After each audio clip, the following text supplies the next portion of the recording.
Well, hello everyone, and thanks for tuning in. What we're going to be doing is something different over the next several weeks, and we're going to start a four-part series on some of the legal pitfalls that you could find in the self-storage business. You know, we've been talking about all the ways to make money and the reasons why to invest in self-storage, but let's talk about a couple of the pitfalls that you can run into if you don't mind your P's and Q's. So those include, well, the four hottest types of lawsuits, which we're going to cover. Today we're going to talk about wrongful sale and disposal. We're going to talk about breach of contract the following week, then employment law. We're going to get into class action lawsuits, but most importantly, we're going to talk about how to avoid them, okay? So let's begin by talking about wrongful sale and disposal. You know, you've seen the shows, Storage Wars, Auction Hunters. You know, there's a process that happens behind the scene that self-storage facility owners have to go through, and you have to follow that process, and it is a law to the letter of the law. You need to know and follow the statute. It's the lien law, the sale and disposal laws within your state. It has certain milestones. It has which need to be met with regards to notifying your client that they are behind on their rent and the actions that you're going to take next. And the letter of the law is pretty specific. It says that a certified letter needs to go out by this date.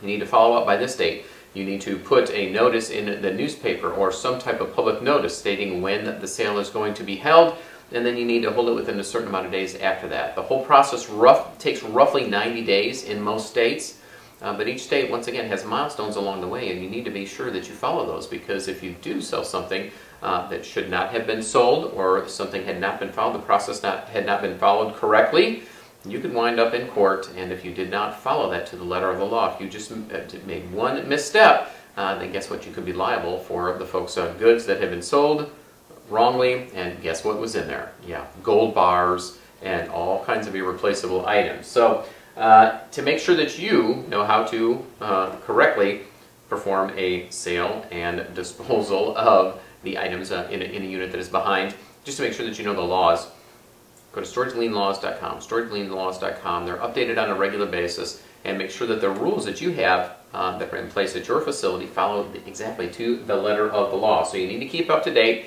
and continually monitor that in the states in which you're operating in to see if there are any changes as well.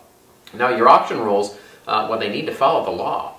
So the laws are written in such a manner that obviously most folks can't understand them or read them. So make sure that you pull out the procedure and create a procedure within your facility so that a manager can easily follow that procedure and know just exactly how they need to be able to perform this part of your business to make sure that they're following the law. Also, make sure that your rental agreement does not give additional time beyond the statute. In other words, you don't want to extend it if it's beyond 90 days for them to get out within 100 to 120 days. Make sure that basically all of the milestones and all of the time frames match your laws within your state. There's no reason to change that or make it otherwise. It just confuses the issue. Okay, you also need to add to your rental agreement a clause limiting the value of the stored property and the types of property that can be stored. I think most attorneys and most insurance companies will actually tell you really not to store anything, tells the client not to store anything that's more than $5,000 in value.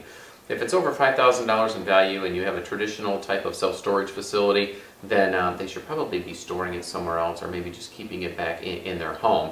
And also things that can't be replaced. So if there is a wrongful sale, also if there's a fire, or if there's some type of natural disaster, they don't want to have cash in there. They shouldn't have their marriage license. They shouldn't have their wedding photo albums in there. They shouldn't have an old wedding dress in there. Things that are irreplaceable, because if something should happen at the facility, whether it's a wrongful sale or whether even a natural disaster occurs, or things that can't be replaced, they shouldn't be storing them there anyways, because they can't be replaced. This helps avoid the emotional and the sentimental value claims.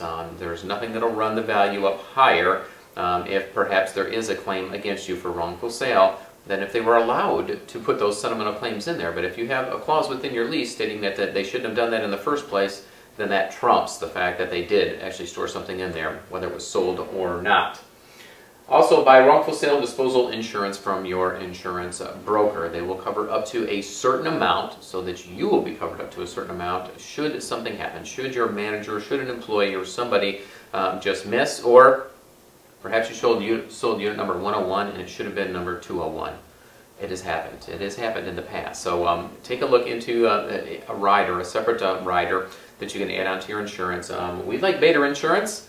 They're one of the largest brokers in the industry out there. They're also the best. So I would contact them and make sure that you can add that rider to your insurance policy if possible to guard yourself.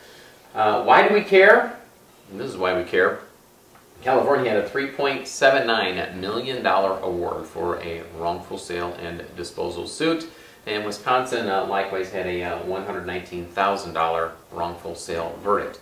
Now, you as an owner probably aren't insured up to that amount, and I don't know that you can get insurance up to that amount. So the idea is your first line of defense is getting policies and procedures in place. Most of you have read Michael Gerber's book, The E-Myth.